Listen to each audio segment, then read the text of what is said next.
시장에서 소비가 활발한 나라입니다. 국민들이 시장에서 활발하게 소비하는 나라입니다. 근데 양극화가 되어버리면, 양극화가 심해지면은 돈 많은 사람은 돈이 많아서 해외 가 쓰고 저축해버리고 세계적으로 다른 데가 투자하고, 돈 없는 사람들은 소득이 없으니까 돈을 쓸 수 없으니까 시장이 메말라가는 것이죠. 시장이 메말라고 시장이 위축돼 버리면 기업이 투자를 할 이유가 없죠. 시장이 활발하면은 규제가 있어도 투자를 하고, 규제가 한 개도 없어도 시장이 죽어버리면 아무도 투자하지 않습니다. 근데 중소기업의 시장은 국내고 대기업 시장은 세계입니다. 그렇지 않습니까? 그래서 양극화를 해소해주면 우리 중소기업들에게 시장이 활성화돼서 우리 경제가 좀 살아나고, 그것이 양극화 오히려 또 해소, 모든 사람들의 일자리가 생기고, 일자리가 생기고 해소되고, 이렇게 가야 경제가 되는 거 아니겠습니까? 그럼 기업도 잘 되고, 이것이 그래서 이제 지속 가능한 성장이 지금 이거라고 생각하거든요. 뭐 추가 질문 하시면 또 답변 드리도록 하겠습니다. 어느 분 이와 관련해서 말씀하세요. 아까 이 복지 관련된 게 가장 중요한 게 세금 재원 확보가 하고, 그렇죠. 1월에 이제 말씀하셨다가 여론에서 뭐 세금 또 올리냐 그것 때문에 좀 같이 좀 중도에 이런 부분이 있었는데, 그 의미에는 이런 거 있습니다. 이제 저도 셀러리맨이지만은 셀러리맨이 유리지갑인 셀러리맨이 봉이냐, 그러니까 올린다고 하면은 재원 나올 때 뻔하니까, 그러니까 국민적 합의라고 했을 땐 다 올리는 거는 우리의 국민성을 봤을 때는 문제가 없을 텐데, 문제는 빠지는 사람들이 있다라는 인식을 가지고 있다는 거죠. 그래서 억울하다. 고소득 자영업자나 이런 사람들에. 그래서 짧게 질문드리면은 그런 사람들한테 미국에서는 뭐 죽음과 세금을 피할 수 없다라고 아까 그런 부분 얘기가 있는데, 우리도 그런 자영업자들한테 그런 걸 할 수 있는 신뢰 있는 정책이 대비하고 계신 게 있는 건지, 그렇다면 제가 봐서 나머지 셀러리맨들도 같이 동참할 수 있는 기회가 열리지 않는지. 제가 이제 작년에는 장금년에는 양극화라는 말을 제가 꺼내지 못했습니다. 그때 양극화가 심하지 않아서 말 안 한 것이 아니고, 양극화라는 말을 꺼내지 못했습니다. 대신 작년에는 선진한국 동반성장 얘기를 했습니다. 동반성장까지만 얘기를 했습니다.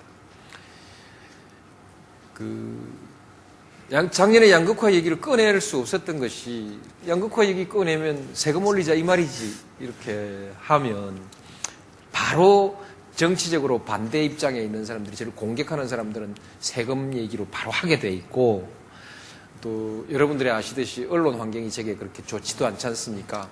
바로 세금 얘기 나올 거기 때문에, 세금 얘기 나오면 정권 국민 지지는 하루아침에 이제 어려워지는 거 아니겠습니까? 그래서 이제 뿐만이 아니고 일도 되지도 않을 걸 가지고 시끄럽게만 할 수도 없고, 근데 올해는 정말 더 미룰 수가 없었습니다. 더 미룰 수가 없었고, 경제가 돌아가는 추세를 이렇게 보니까요, 올해는 그래도 조금 숨쉬기가 나을 것 같다. 허리가 쭉 펴일란지 모르겠습니다만은 실제로 그렇더라도 우리 기분이 숨쉬기 좀 좋은 정도가 될 것 같으니까, 이젠 그야말로 본격적으로 양극화 얘기를 좀 하자 했는데, 그만 세금 올리자 말이냐 그랬거든요.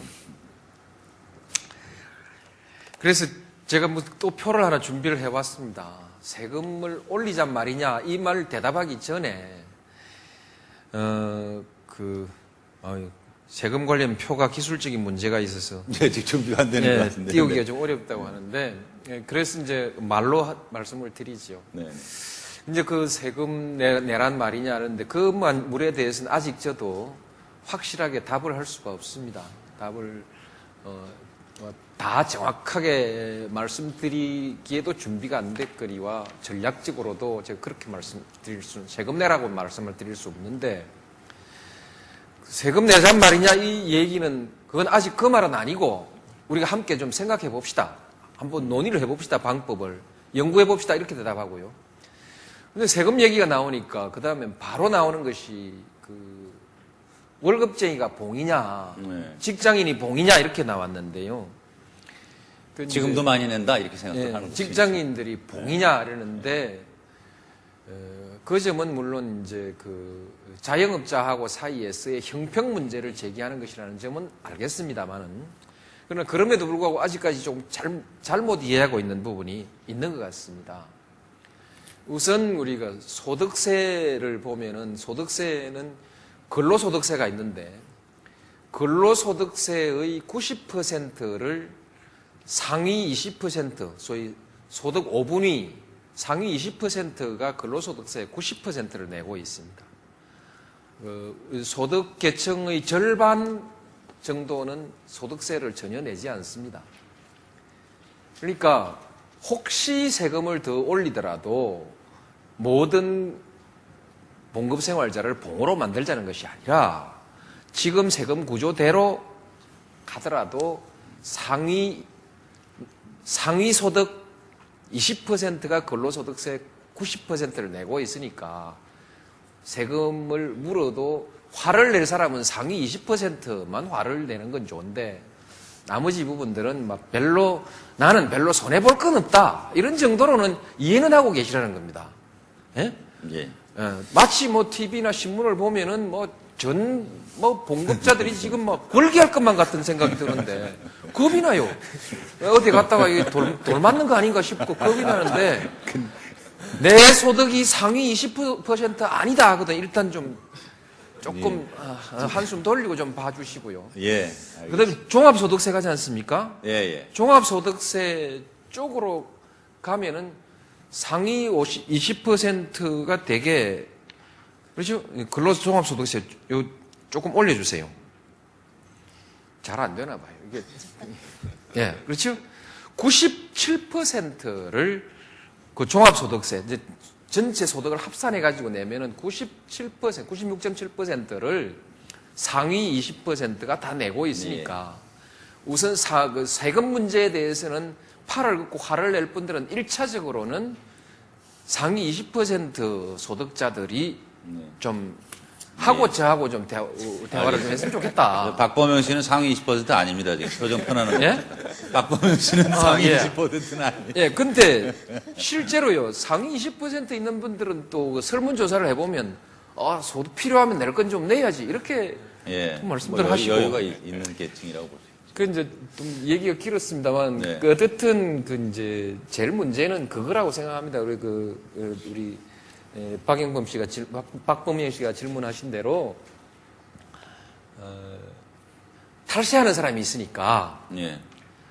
탈세하는 사람이 있으니까 이제 그런 거 아니냐. 예.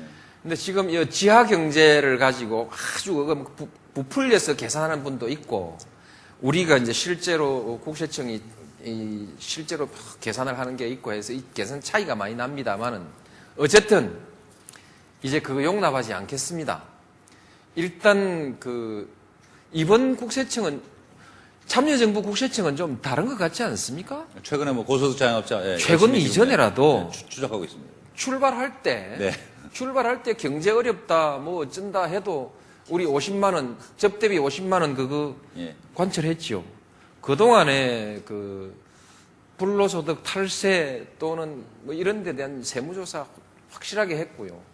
그다음에 이제 뭐 카드, 현금 영수증 제도 이런 것들은 최대한 상당한 저항을 무릅쓰고 세원을 투명화해 나가는 과정에 대해서는 최대한 노력하고 있습니다. 이제 마지막에 조금 보기 따라서는 사회적으로 말빨이 좀 있는 사람들, 지금 세무조사 들어가는 저분들이 사회 여론에 굉장히 영향을 많이 미치는 소위 좀 입심이 세다고 할까, 말빨이 좀 세신 분들이거든요. 예.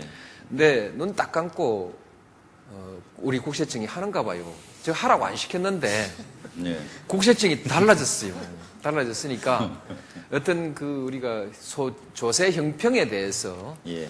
앞으로 이 문제는 해소가 되리라고 좀 기대를 해보자 이렇게 말씀을 드리고 싶습니다. 네. 예. 오늘 노무현 대통령 국민과 인터넷 대화를 보고 계신데요. 여러분들 보시는 중에도 오늘 내용에 대해서 하고 싶은 말씀 댓글로 계속 달아주시면은 이 시간에 한번 소개하는 순서를 또 갖도록 하겠습니다. 그리고 오늘 대통령님께서도 귀한 시간 내주셨고요. 오늘 또 여기 와서 질문하겠다고 준비하신 분들이 많으세요. 그래서 지금부터는 아주 정말로 짧게 답변을 해주시는 걸 간곡하게 부탁을 드리겠습니다. 제가 제안을 하나 드리겠습니다. 네, 그러십시오.